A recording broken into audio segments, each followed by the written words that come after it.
Jigsaw copycat. It's gonna go sideways fast. Spiral from the Book of Saw is the worst of both worlds. It's a hollow mimicry of the Saw series, unlikely to satisfy longtime fans, but it has just enough gory Saw-like material to alienate general audiences. It is also simply not good enough on its own terms to qualify as a competent work of art, or even a competent studio project churned out on a conveyor belt and squirted with a dash of familiar franchise flavor. To make matters worse, it grasps at social relevance and weighty moralistic messaging in a manner that feels downright mystifying.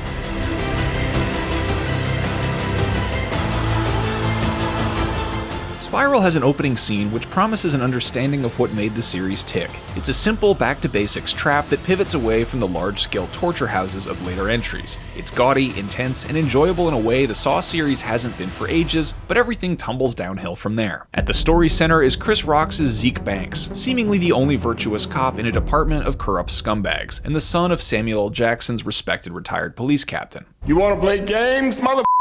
After early scenes nod to Rock's comedic energy and stand-up routines, Zeke puts on a serious face for the rest of the film once the mysterious clues start showing up at the station. Zeke isn't so much a real person in a tough predicament, but an evocation at the idea of virtue. Spiral, despite marketing itself as a Saw movie, or at least Saw adjacent, doesn't actually have a central game of which to speak. It's simply CSI Jigsaw, with Zeke and his fellow officers responding to hints and discovering gruesome crime scenes while trying to figure out the killer's identity. Not only is the film un-Saw-like in structure, but it has a strange relationship to the series' sprawling continuity. The trailers pose a central question about whether these new killings are the work of a copycat or someone connected to the original Jigsaw, which wouldn't be too much of a stretch since he's recruited enough apprentices to have his work continue well beyond his death. Spiral answers this question, but it does so gutlessly and guilelessly, simply stating it outright instead of unveiling it through its narrative. A few of the traps are fun if torture porn is your thing. However, none of this makes the film remotely interesting. The movie follows cops moving from place to place, with scenes often ordered and connected incoherently, and the traps themselves don't take up all that much of the runtime. With the trap sideline and the series' complex lore no longer much of a concern, there's only one real Saw target left for Spiral to hit: the plot twist.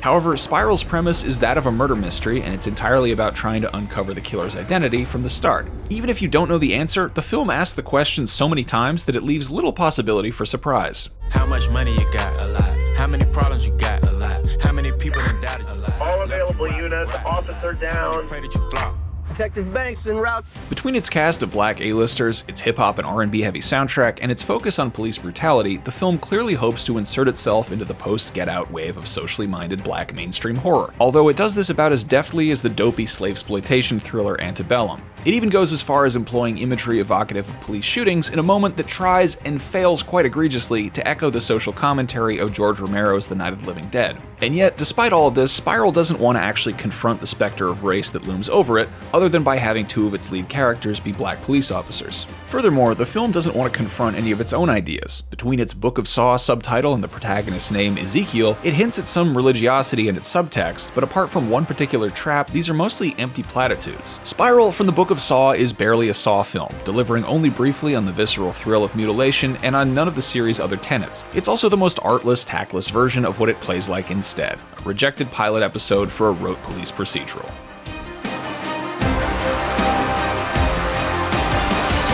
A sequel that hopes to court Saw fans and mainstream audiences alike, Spiral from the Book of Saw is likely to alienate them both. It's a hollow imitation of the horror series, unable to meet its most basic visual and narrative expectations. It's also a bad film in general, which tries to tell a socially relevant story that it can't seem to handle.